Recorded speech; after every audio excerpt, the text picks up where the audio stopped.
रामायण भारतीय संस्कृतीचा अविभाज्य भाग आहे। इथे जन्मलेल्या प्रत्येक बालकाला श्रीराम, लक्ष्मण, सीता आणि हनुमान शाळेत जायच्या आधीपासूनच माहीत असतात। जसजसे आपण लहानाचे मोठे होतो तसतसं आपल्याला यांच्याविषयीच्या अनेक कथा ऐकायला मिळतात, म्हणून आपण त्यांच्यापासून काही ना काहीतरी नक्की शिकण्याचा आणि आपल्या दैनंदिन जीवनात अंमलात आणण्याचा प्रयत्न करत असतो। मात्र रामायणातील उर्मिला हे कॅरेक्टरही तितकंच सुंदर होतं जितके हे चार। त्याविषयी तुम्हाला कितपत माहिती आहे? तुम्हाला माहित आहे का उर्मिला नेमकी होती कोण? Hi and hello, welcome to readers dice. आजच्या या व्हिडिओमध्ये आपण उर्मिला या कादंबरीचा रिव्ह्यू पाहणार आहोत। त्याआधी आमच्या यूट्यूब चॅनल सबस्क्राईब करा आणि नवनवीन व्हिडिओज पाहण्यासाठी बेल आयकॉन दाबायला विसरू नका। रीडर्स डायसला तुम्ही इंस्टाग्रामवर सुद्धा @readers_dias च्या नावाखाली फॉलो करू शकता। So now let's get started with the video.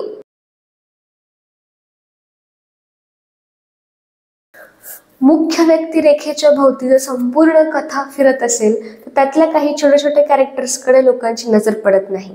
त्यापैकीच एक आहे उर्मिला। मला हे पुस्तक वाचताना असं वाटलं की जिचा रामायणातच मुळात 2 वेळा फक्त उल्लेख आला आहे की जेव्हा उर्मिलेचं लक्ष्मणाशी लग्न होतं तेव्हा आणि जेव्हा लक्ष्मण वनवासाला जातो तेव्हा, या 2च वेळी उर्मिलेचा मूळ रामायणामध्ये उल्लेख आलाय।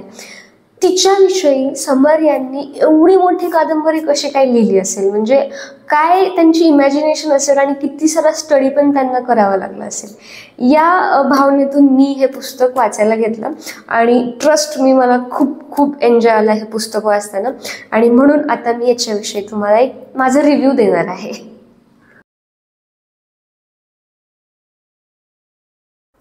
उर्मिला कादंबरीचा ओव्हरव्ह्यू एवढाच आहे की जेव्हा सीतेचं स्वयंवर जनक राजाने आयोजित केलं होतं तर त्याच स्वयंवरामध्ये उर्मिलेच्या ध्यानीमनी नसताना लक्ष्मणाशी तिचा विवाह लावून दिला गेला आणि विवाहानंतर जेव्हा ते अयोध्येत परत आले तर तेव्हा तिथे श्रीराम जेव्हा राजा बनणार होते तेव्हाच त्यांना सिंहासनाचा त्याग करून 14 वर्षे वनवासात जावं लागलं होतं।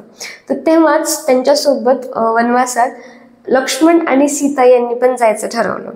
मात्र भाऊ म्हणून माझ्या कर्तव्यात काहीतरी बाधा येईल या कारणाने लक्ष्मण यांनी उर्मिलेला सोबत घेतलं नाही, तिचं मतही विचारात घेतलं नाही, कारण त्यांच्यासाठी श्रीराम यांच्या प्रतीचे बंधू कर्तव्य होतं ते आद्य होतं, दॅट वॉज हिज प्रायोरिटी।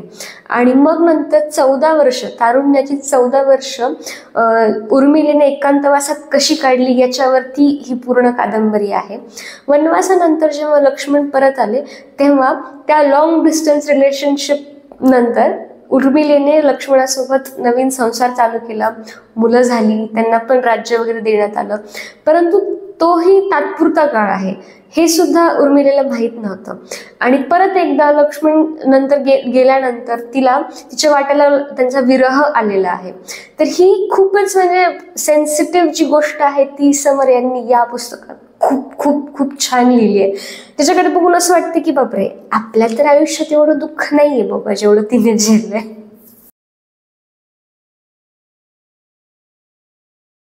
या कादंबरीच्या वाचनातून मला काय शिकायला मिळालं तर ते असं की काही लोक असतात ना की ते त्यांचं आयुष्य जसं आहे तसंच जगत असतात, त्यांना ना कोणाकडून काही कंप्लेंट्स असतात ना काही डिमांड्स असतात, they are just fine the way things are with them. तशी उर्मिला वाटली मला। म्हणजे एक वेळेस रामायणामधली तुम्हाला जटायू नावाचं कॅरेक्टर लक्षात राहील, पण उर्मिलेचं कॉन्ट्रीब्युशन काय? खूप जणांना जेव्हा मी हे पुस्तक इंस्टाग्रामवर रीडर्स_डायस इथे सजेस्ट केलं होतं तर ते पुस्तक वाचेपर्यंत बऱ्याच जणांना उर्मिला माहीत पण नव्हती। तर जेव्हा आपण आपल्या लाईफमध्ये स्वतः आपण मेन कॅरेक्टरमध्ये असतो, मेन रोलमध्ये असतो आणि दुसरे जे आपल्या आजूबाजूचे लोक असतात ना ते साईड रोलमध्ये असतात, तसं उर्मिला ही राम असेल, लक्ष्मण असेल या किंवा सीता स्वतःची बहीण असेल या सर्वांच्या आयुष्यात एक साईड कॅरेक्टर म्हणून राहिलेली आहे। इनफॅक्ट मूळ रामायणात पण ती साईड कॅरेक्टरच आहे, परंतु तिला सेंटरला ठेवून एवढी मोठी कादंबरी तिच्यावरती लिहिणं आणि तीही आपल्या मराठी वाचकांना ती उपलब्ध होणं ही खूप खूप भारी गोष्ट आहे, म्हणूनच मी ही कादंबरी वाचली। रामायण ही श्रीराम आणि सीता यांची कथा आहे, त्यामुळे उर्मिला हे एक सहयोगी पात्र आहे त्यामध्ये। म्हणून 14 वर्षाचा जो मनस्वी एकांत होता त्यात तिने नेमकं काय केलं हे मूळ रामायणात सुद्धा कुठे उल्लेख नाही केलेला. हे लेखकाने पूर्णतः इमॅजिनेशनवर आधारित लिहिलेलं आहे.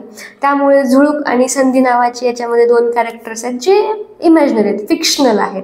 ठीक आहे. परंतु जेव्हा एक जवान सीमेवरती लढायला जातो तेव्हा त्याची बायको घरी बसल्या काय विचार करत असेल, तिचा तो एकांतवास किती इंटेन्स असू शकतो ते उर्मिलेच्या कॅरेक्टरवरून कळतं की लक्ष्मण तिकडे त्याचं कर्तव्य निभावतोय श्रीराम यांच्यासोबत, आणि इकडे भलेही ती महालात बसलेली आहे, भलेही ती सर्व सुखसोयी आहेत तिथे, पण तिथला तिचा एकांतवास आहे जो तिला काय विचार करायला प्रवृत्त करतोय याच्यावरती ही कादंबरी आहे. लिखाण खूप छान लिहिलं आहे. तुम्ही सुद्धा वाचा आणि मला कळवा कशी वाटली तुम्हाला. हा होता आपला उर्मिला कादंबरीचा रिव्ह्यू. कसा वाटला मला कमेंट सेक्शनमध्ये सांगायला विसरू नका.